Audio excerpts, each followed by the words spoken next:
ښې چارې دوستانو، زه نن غواړم چې تاسو ته یو قصه وکړم د یو شهزاده پر باره. و ډېرو پخوا وختونو کې یو شهزاده و. شهزاده مې هدف نه ده چې دا د پاچا زوی و. دا یو ځوان و چې نوم یې و شهزاده، خو په اصل کې دا شهزاده د یو غریبې کورنۍ نه و، او په دې کورنۍ کې دا یوازینی زوی و او دې شهزاده مور او پلار درلودل. شهزاده خپله ډېر په ستونزو کې لوی شوی و او عمر یې و داسې 12 کاله. او شهزاده خپل کورنۍ د ډوډۍ غم هر کله خوړ، کور ته به یې ډوډۍ راوړه. د 6 کلنۍ نه دې دا کار ته پای ورکړی چې کور ته ډوډۍ راوړي او زحمت وباسي، او زده کړې ته دې وخت نه درلوده خوارکي، ځکه چې کور ورته پر غاړه و. او شهزاده چې و داسې ښه اخلاق درلودل. کله به چې دا د باندې وته مشران به ترې ډېر خوشحاله ول، او همداسې خپل عمره دوستان هم دې ډېر درلودل چې ډېر ورڅخه خوشحاله ول، ځکه چې که دې سره به یوه مړۍ وه او کوم څوک به وږی و، خپل ځان ته به یې دومره پام نه کوو لکه هغه بل کس ته، هغې ته به یې ورکړه. ډېر مهربانه انسان و او هېڅکله دې په خپل خبرو کې کومه بده خبره چاته نه کوله. که زوبل به هم شو نه به یې ویلې چې یا څوک یو بعض خلک یو کنځا کوي، دې به ویلې چې شکر خدایه شکر چې جوړ یم. که به ډېر زوبل شو بیا به ویلې زه خیر، دا هم ماته یو درس و چې تیر شو راباندې، بل ځلې به پام وکړم. نو شهزاده ښه عادت او د دې ښه اخلاق باندې دا ټول ښار مین و. که چیرې دا خوارکی په غربت کې ژوند کوه، خو خلکو باندې ډېر ګران و دا د خپل د ښار. او هر چا خپل په کور کې به د شهزاده صفت کوو چې شهزاده نن داسې وکړه، اوف کاشکې زما زوی داسې و. یا به ویلې شهزاده پرون هغه سپین ږیر سړي سره ښه وکړل، وایي کور یې ودان. نو خپله د شهزاده مور و پلار هم ترې ډېر خوشحاله ول، ځکه چې پلار یې خوارکی لږ زره سپین ږیری و، او هغې هم خوارکي لږ څه کاروبار کول، خو دومره نه کېدل لکه څنګه شهزاده چې کاروبار کول. او مور یې نو بس خوارکی کور یې وړکی کور درلوده، خو ساری پټ و، او بعضې وخت به یې لږ څه کور پاکوه، ډوډۍ به یې پخوله، او ټوله ورځ به یې کړکۍ کې کتل چې څه وخت شهزاده کور ته راځي. شهزاده به هر کله مخکې د دې نه چې بهر وځي خپل مور ته ویلې چې مورې یو دعا راپسې وکړه. مور ویلې چې زویه خدای دې شهزاده که. شهزاده به خندل چې زه خو شهزاده یم، نو ولې ما شهزاده کی؟ مور ویلې زویه پر مخه دې ښه. شهزاده به لاړه. شهزاده ما نه هېر شو چې تاسو ته وایم شهزاده څه کار کوه. شهزاده خپل په دې ښار کې هر چا څخه به پوښتنه کوله چې څه شي ته تاسو ضرورت لرئ. مثلا که چا به کوم قصابۍ درلودله، واره به کوي چې حاجي صاحب چړې دې درته تېره کړم. قصاب به ورته ویلي چې شهزاده ونیسه. یا به لاړه کوم نجار ته به لاړه چې نجار صاحب چکش دې که د هغه لرګي څخه خوځېږي، زه به یې درته بېرته کلک کړم پر ځای. هغې ویلې چې ونیسه شهزاده، وکړه دا کار. بیا هر چا به شهزاده ته پیسې نه ورکول، په شهزاده ته به یې صرف ډوډۍ ورکوله، ځکه چې خلک پوهېدل چې شهزاده خپله هم لږ څه ډوډۍ خوري، کور ته یې وړي او بعض نږدې دوستانو څخه یې شریکوي. نو دا همداسې په ښار کې ډېر بوخت و، شپه او ورځ په دې زحمت ویسته، خو خلک ترې ډېر خوشحاله ول. خلکو ته دا داسې و لکه یو ورور، لکه یو ښه دوست او لکه یو مشر ورور. بعضې ماشومانو ته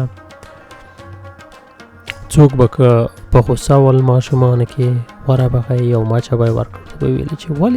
ولې خفه یې، ته مه خفه کېږه، په دنیا کې ډېر لوی پرابلمونه دي، ته په دې وړو خبرو دې زړه مه خرابوه، لاړ شه لوبې وکړه. ماشوم به خوشحاله شو او لاړ.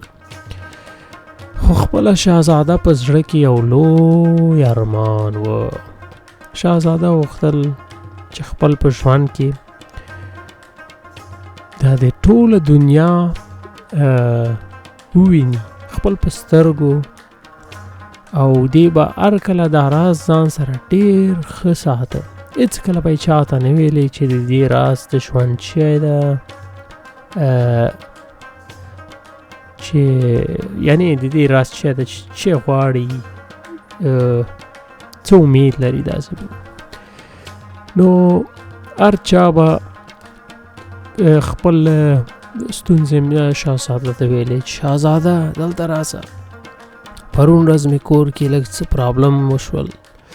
مېرمنې سره مې خبرې پورته او کښته شولې، دا به څنګه کېږي؟ شهزاده به ورته ویلې چې که ته داسې وکړې چې اول دې مېرمن خبرې واورې، مخکې د دې څخه چې ستونزه جوړوي، نو ستاسو ستونزه به په ژوند کې نه وي. هغه کس به خوشحاله سو. یا به یو سپین ږیری سړی ورته راغی، شهزاده زما دغه لکړه لږ زره کږه سوې ده، دا به څنګه شي؟ شهزاده به ویلې چې بابا زړه مه خرابوه، زه به درته یو نوې لکړه جوړه کړم، نورم کلکه او نورم پر لاس کې ښه نیول لپاره. نو شهزاده به هر چاته ښه خبرې کول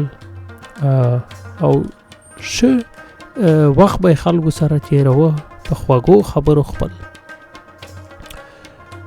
همداسې وخت تېرېدو پورې یو 2-3 کاله داسې په منډه تېر شول، خو شهزاده سو 15 چې شهزاده سو. شهزاده خپل پلار ته ویلې چې پلاره زه غواړم چې یو شی درته ووایم او په دې ما ډېر وخت فکر کړی ده، نو که ته ما ته اجازه راکړې زه غواړم تا سره یو څه شریک کړم چې زما په زړه کې دي. پلار یې شهزاده ته غوږ ونیو او ویې ویلې چې زویه بس زه نه غواړم چې دا خبره یوازې زه در څخه واورم، غواړم چې مور دې په دې کې برخه واخلي. راځه کور کې به دننه کښېنو او ته به موږ ته وایې چې غواړې چې وکړې. شهزاده خپل مور سره او پلار سره دننه کېناسته او ویې ویلې چې مورې پلاره تاسو زه چې څنګه وینم خپل ډوډۍ پیدا کوی شئ او همدې کور کې ژوند آرامه کوی شئ، خو زه به هر کله ستاسو په خدمت کې هم او دې کې هېڅ شک هم نشته چې موږ به هر کله یو ځای یو او زه ستاسو زوی یم، زه ستاسو ځان یم. مور پلار ډېر په خوشحالۍ د دې خبرو ته غوږ ایښی و. شهزاده ویلې پلاره مورې زه غواړم په خپل په ژوند کې یو وارې په دې ټولې مځکې باندې یو وارې وګرځم، ووینم چې چیرې چې شی شته، دنیا ووینم چې بهر څه خبرې دي، بهر د دې ښار څخه او بهر د دې دنیا څخه. پلاره مور یو بل ته وکتل، مور یې لږ څه په احساساتو کې راغله، لږ څه اوښکې تویې کړې او پلار یې خپله سر ته لاس ونیو وایي زویه ستا نظر ته موږ ډېر په درنه ګورو خو موږ به درپسې ډېر خفه شو خو خیر ته اوس زلمی لاړ شه زما د خوا څخه ته کولی شې لاړ شي او د ډوډۍ او زموږ په باره کې فکر مه کوه موږ خپل غم خوړی شو او صرف دا درته وایم چې په ځان پام کوه ګرانه مور یې شهزاده ته وکتل او خبرې نشوی کولی خو په مخ یې ورته لاس تیر که او ویلې چې زړګیه هر چیرې چې ځې خدای دې در سره وي شهزاده خپل مور و پلار ته ویلې چې یو دوه راځئ چې یو ځای وکړو او بیا نور زه سبا سهار وختي ځمه ټولو لاس پورته کړ او یو دعا یې وکړه او یو بل یې غېږ کې ونیول سهار وختي 6 بجې د سهار داسې شهزاده خپل پټی راواخیسته پکې باز کالي واچول او یو 3 ټوټه ډوډۍ او خپل مور و پلار څخه خدای پاماني وکړه او د کوره ووته مور یې ورپسې یو ګیلاس اوبه وشیندل چې وایي لاره یې بختوره شي نو لاړ شهزاده خپل پر لاره نو د ښار منځ کې ټول کسانو وختي راویښ شوي ول چې وایي شهزاده سره خدای پاماني وکړو په ټوله ځکه ډېر ګران ټوله ښار هر چا شهزاده ته چا به لږ مڼه ورکړه چا به لږ ډوډۍ چا به لږ پیسې شهزاده لږ څه هغه شو په احساساتو کې راغی وایي دوستانو تاسو ټوله څخه ډېره مننه زه بیرته راځم خو تر څو چې زه نه یم زما مور و پلار باندې پام کوئ لاړمه پر مخه مخه ټوله د ښار خلکو شهزاده پسې لږ څه وژړل ځکه چې په ټولو ډېر ګران و ماشومان خو یو ماشوم و منډه یې کړې شهزاده یې غېږ کې ټینګ ونیو ویلې چې لالا هر چیرې چې ځې پر مخ کې د ګلان شهزاده د دې ماشوم پر سر لاس ووهه وایي ګرانه مننه لاړ شه خدای پامان نو شهزاده لاړ خپل دوستانو څخه یې خدای پاماني واخیستله او لاړ مخ پر خپل سفر باندې 3 ساعته او 10 دقیقې او داسې 3 دقیقې دا په لاره و ښار ته ډېر لرې شو دومره لرې شو چې دی نور ښار نه لیده او بیا وروسته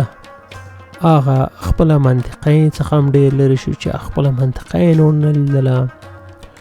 او بیا نور هم لرې شو چې هغه غرونه یې د لرې څخه لیدل د خپل د منطقې